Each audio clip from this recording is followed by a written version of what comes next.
Over the past 20 years, the U.S. has borrowed more and more money. As a comparison to the share of GDP, it's around 100%, the highest since World War II. The biggest recent hike happened in 2020, when the coronavirus pandemic hit the U.S. and crippled the nation's economy. Congress finally cleared a $900 billion coronavirus relief package just before midnight last night, and with it, a $1.4 trillion bill that funds the government through the fiscal year. The question of whether it's economically feasible to keep adding to this mountain of debt has long vexed Congress, which is in charge of the debt ceiling, the law that decides how much the U.S. is allowed to borrow. We Democrats supported lifting the debt ceiling because it's the responsible thing to do. I implore them one more time not to play Russian roulette with the American economy. As lawmakers prepare to likely raise the ceiling again in early December, here's a look at how the U.S.'s debt works and why economists say the U.S. can keep on borrowing, at least to a point, provided, of course, Congress raises the debt limit. There are some limitations, though, on how much they can ultimately borrow, and those have to do with inflation and interest rates. Here's what happens when the government needs to borrow more money to pay for its economic agenda. First, Congress passes laws to determine spending and taxes. If the government spends so much that spending exceeds taxes, the Treasury must finance the deficit by borrowing, issuing Treasury bonds and bills. When Treasury issues a Treasury bond or a Treasury bill, this is basically an IOU. An investor gives the Treasury some money in expectation that they'll get the money back with interest. Greg Ip, who has covered the U.S. economy for the Wall Street Journal for nearly 2 decades, says that people view Treasury bonds as a safe option for saving. So when the Treasury sells bonds to investors, 2 things happen. First, the government gets money to pay its bills. And second, it agrees to pay investors interest. So when the government issues debt, they will use that money to meet all the obligations the federal government has. They may use it to send Social Security benefits checks to recipients. They may use it to pay the salaries of the military or the civilians in the federal civil service. And they may use it to pay the interest on the debt they've borrowed in the past. If interest rates are zero, then in theory, the government could borrow an infinite amount because it will never have to pay any interest on it. Conversely, if interest rates are extremely high, that really limits how much the government can borrow because the interest bill would be so large.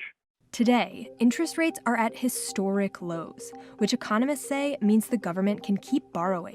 But the Treasury is competing for savers' money with other borrowers, like households, companies, and other governments.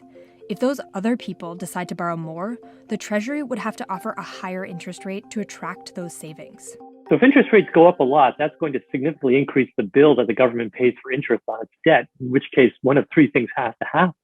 Either it has to raise taxes to pay that added interest, it has to cut other types of spending, which nobody likes, or it has to borrow even more. And then you get this cycle where high interest forces you to borrow more, which raises the debt, which forces the interest rates even higher, and then you have to borrow even more. And that's a very dangerous cycle to get into. But there's another limitation too.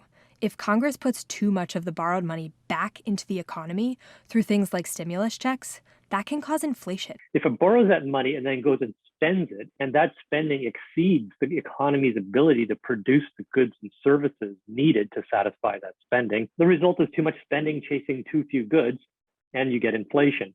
And when inflation goes up, interest rates go up, and you're back into that problem of the high interest bill making the debt unsupportable. Inflation was 5.3% in the 12 months through August, close to the highest in 12 years.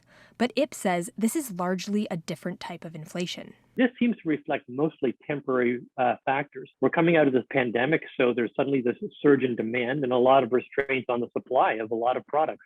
Hopefully, these transitory shortages will go away in a year or two and inflation will fall back. The kind of inflation you worry about is when you have persistent levels of spending that constantly exceed the economy's fundamental capacity to supply stuff. That's the kind of inflation that lasts for a long time. So, back to Congress's role. The debt ceiling needs to be addressed. The only question is who should address it. And I hope our friends on the other side will step up and take care of it.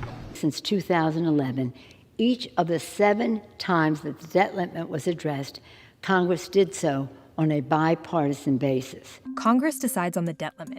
When the Treasury has reached it, it can't issue more until Congress votes to raise the debt limit. That's even if Congress already passed a budget that requires borrowing. This has led some to wonder, why can't we just print off the money to pay the mountain of debt? If the Fed prints too much money this way, you're back into that problem of the Treasury spending that money and causing inflation and causing interest rates to go up.